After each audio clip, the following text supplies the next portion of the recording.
তো বন্ধুরা, আমি আপনাদের মাঝে নিয়ে এসেছি লে চাকা এই মুভিটি দেখতে হলে চ্যানেলটিতে লাইক এবং সাবস্ক্রাইব করে পাশের বেল আইকনটি বাজিয়ে দিন বন্ধুরা। সো বন্ধুরা, লে চাকা এই মুভিটি আজকে আমি রিভিউ করব। সো বন্ধুরা, এই মুভিটি পরিচালিত হিসেবে ছিলেন রাজ চক্রবর্তী এবং লিখেছিলেন পদ্মনাভ দাশগুপ্ত ও অভিমন্যু মুখোপাধ্যায়। মুভিটি উৎপাদিত করেছিলেন শ্যাম আগরওয়াল এবং অভিনয় করেছিলেন দেব।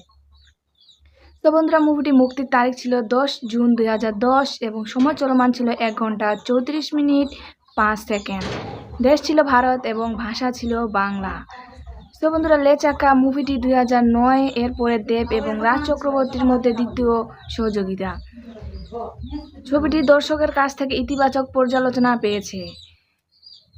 তো বন্ধুরা, আশা করি আমার ভিডিওটি তোমাদের প্রত্যেকের অনেক অনেক ভালো লাগছে এবং আমার পরবর্তী ভিডিও পাওয়ার জন্য আমার বন্ধু হয়ে অবশ্যই চ্যানেলটিতে লাইক এবং সাবস্ক্রাইব করে পাশের বেল আইকনটি বাজিয়ে দিবেন। ভালো থাকবেন, সুস্থ থাকবেন, ধন্যবাদ।